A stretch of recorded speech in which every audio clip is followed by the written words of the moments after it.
Chers amis, chers spectateurs, nous voici de nouveau réunis pour faire le point sur l'information à la une. Habemus Papam, nous avons un pape.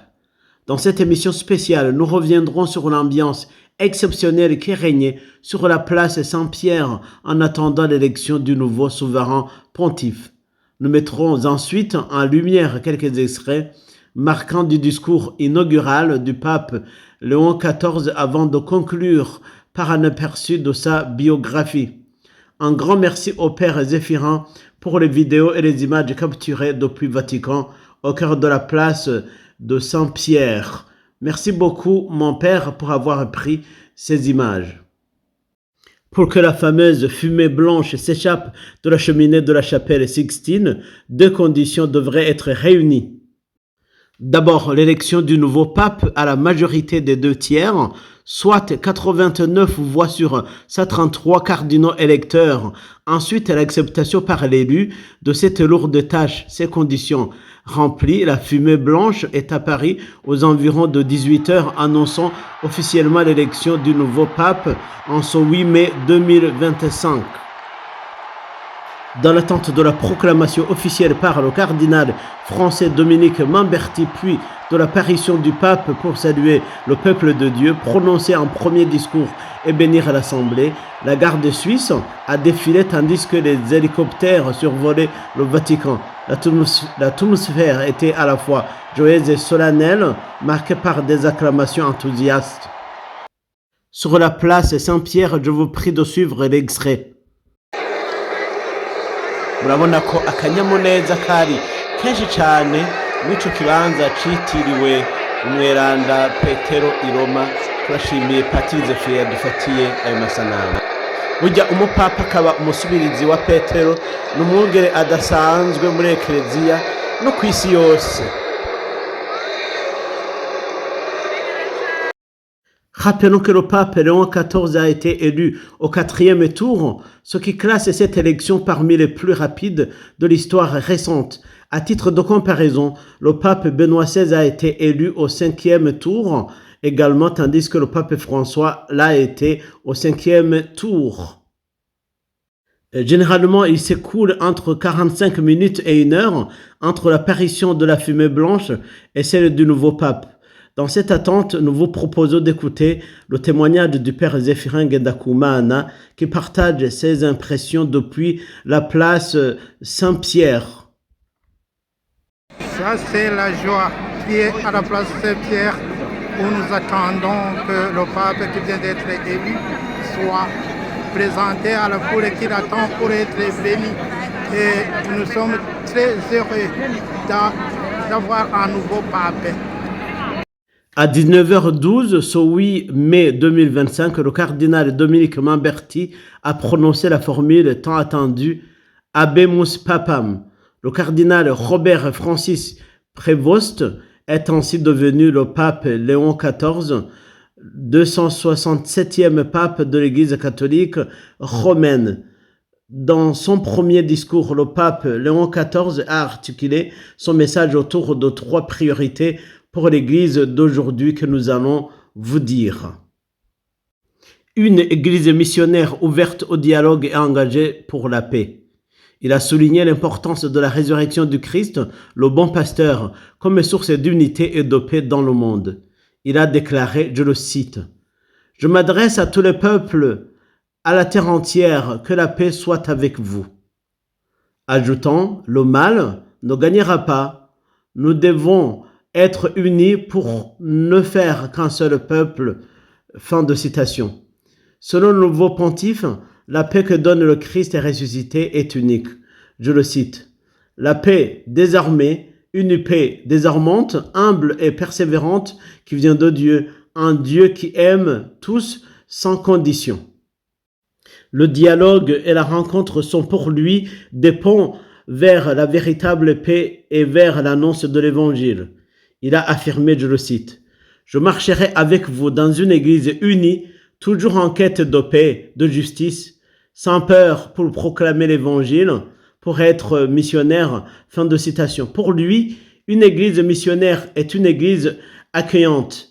Il a ajouté avec force, je le cite, Nous devons chercher ensemble à être une église missionnaire, une église qui construit des ponts, qui dialogue toujours ouverte pour accueillir, comme cette place aux bras ouverts, tous ceux qui ont besoin de notre charité, de notre présence, du dialogue, de l'amour.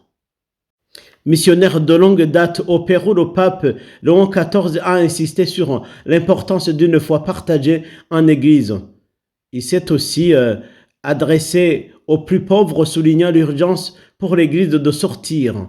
Il a rappelé, je le cite, « Avec vous tous, frères et sœurs de Rome, d'Italie et du monde entier, nous voulons être une Église synodale, une Église en marche qui cherche toujours la paix, la charité, la proximité, surtout avec ceux qui souffrent. » Il a confié son pontificat à la Vierge Marie. Enfin, il a donné sa première bénédiction, Urbi et Orbi, à la ville de Rome et au monde entier.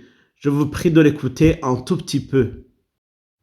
J'ajoute cet extrait pour que vous puissiez entendre sa voix. Shizeko aka kantu kugira ngo mwumvirize ijwi ryiwe naho muba mutumva ivyo ariko aravuga. Nostri orecchi, quella voce debole ma sempre coraggiosa di Papa Francesco che benediva a Roma.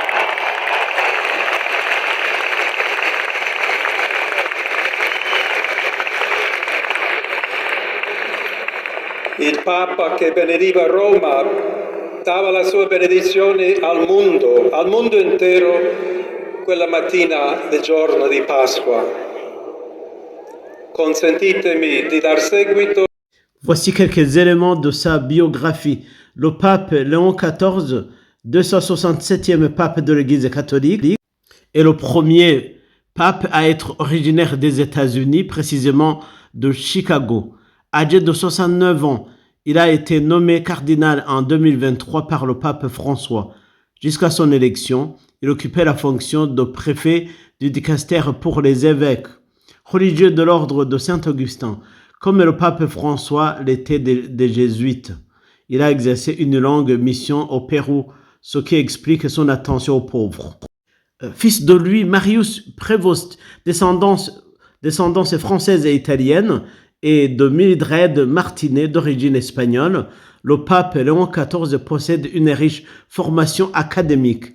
Il est docteur en droit canonique depuis 1987, diplômé en théologie et en droit canonique 1984, après un bachelor en mathématiques et des études secondaires au petit séminaire des Augustins depuis 1973. Son parcours pastoral est tout aussi riche. Directeur du séminaire des Augustins de Trujillo, 1988, directeur académique et professeur de droit canonique au séminaire diocésain, membre du tribunal ecclésiastique régional et du collège des consulteurs de Trujillo, prieur provincial de Notre-Dame de Bon Conseil, 1999, prieur général de l'ordre des Augustins de 2001 à 2014, président de la commission éducation et culture, administrateur apostolique au Pérou et à Chicago, membre de la congrégation pour le clergé depuis 2019. Sa biographie témoigne de sa simplicité, de son sens de l'écoute, de son élan missionnaire et de son désir d'unité. Chers amis, chers spectateurs, alors que s'achève cette édition spéciale consacrée à l'élection du pape Léon XIV, nous rendons grâce pour ce moment historique que nous venons de vivre ensemble. L'Église universelle accueille avec espérance son nouveau pasteur, témoin de l'Évangile, homme de paix et de dialogue, profondément enraciné dans la mission. Que son ministère pétrinien soit fécond, guidé par l'Esprit Saint, et qu'il puisse conduire le peuple de Dieu avec foi, courage et humilité dans la fidélité au Christ bon pasteur. À sa sainteté, le pape Léon XIV, nous adressons nos prières et nos vœux les plus sincères. Bon apostolat sans père, que la Vierge Marie, mère de l'Église, l'accompagne à chaque pas. Merci pour tous de nous avoir suivis. Que la paix du Christ est ressuscité vous accompagne aujourd'hui et toujours. À très bientôt sur notre antenne et merci à Zéphirin Gendakumana.